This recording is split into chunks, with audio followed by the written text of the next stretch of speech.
Subscribe now and press the bell icon. Never miss an update.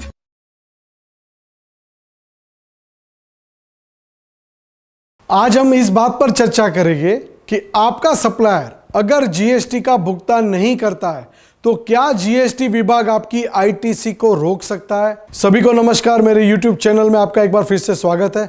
आज हम सबसे महत्वपूर्ण विषयों में एक, क्या करों का भुगतान न करने के लिए सप्लायर के डिफॉल्ट के कारण जीएसटी आपकी आईटीसी को रोक सकती है। आज हम इस विषय पर चर्चा करेंगे। नमस्कार, मैं डॉक्टर रितेन मेहता कई सालों से फाइनेंशियल मैनेजमेंट और एनपीए मैनेजमेंट में अपनी सेवाएं दे रहा हूं।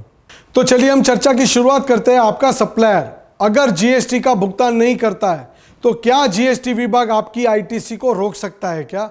इस प्रश्न को लेकर मेरा उत्तर होगा हाँ। जीएसटी कानून के तहत जीएसटी आईटीसी को करों का भुगतान न करने के लिए सप्लायरों के डिफॉल्ट के लिए आपकी जीएसटी को रोक सकते हैं, यानी कि जीएसटी को पलटा जा सकता है।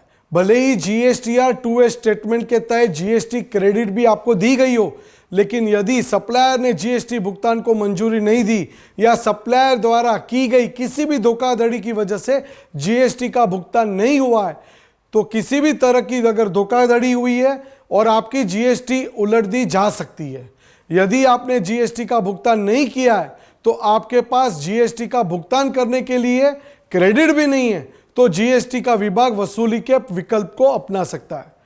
अगर सप्लायर ने धोखाधड़ी की है तो वो पैसा आपको भरना ही पड़ेगा।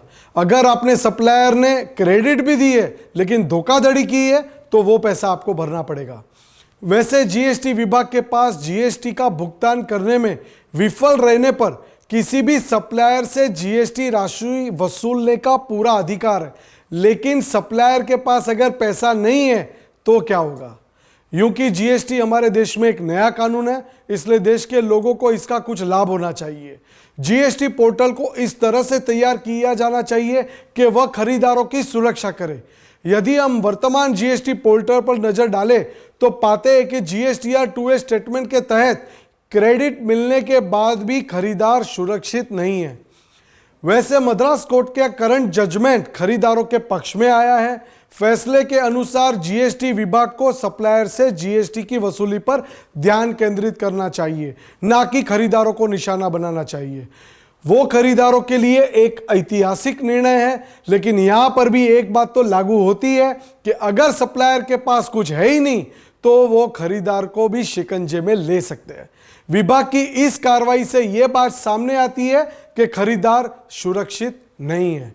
इस बयान के अनुसार विभाग को वास्तविक लाभार्थी यानी कि सप्लायर से वसूली करनी चाहिए जिसने जीएसटी कर का भुगतान नहीं किया है, लेकिन पोर्टल में इस खामी के कारण यदि विभाग वसूली प्रक्रिया के दौरान सप्लायर से कुछ भी प्राप्त नहीं कर पाता है तो उसी के लिए खरीदार को वो जिम्मेदार समझेगा। विभाग की इस कार्रवाई से यह बात वापस साफ हो जाती है कि खरीदार 100% सुरक्षित नहीं है। उदाहरण के लिए, यदि कोई व्यक्ति XYZ कंपनी से जीएसटी सहित 80,000 यानी कि 80,000 रुपये में लैपटॉप खरीदता है और कंपनी जीएसटी का भुगतान नहीं करती है तो खरीदार को इसके लिए दोषी ठहराया जाएगा और वह जीएसटी कर का भुगतान करने के लिए जिम्मेदार होगा। नीचे जो दो मामले दिए गए जो मैं बोलना चाहूंगा, जिसमें दावा किए गए जीएसटी क्रेडिट को भी रोका जा सकता है।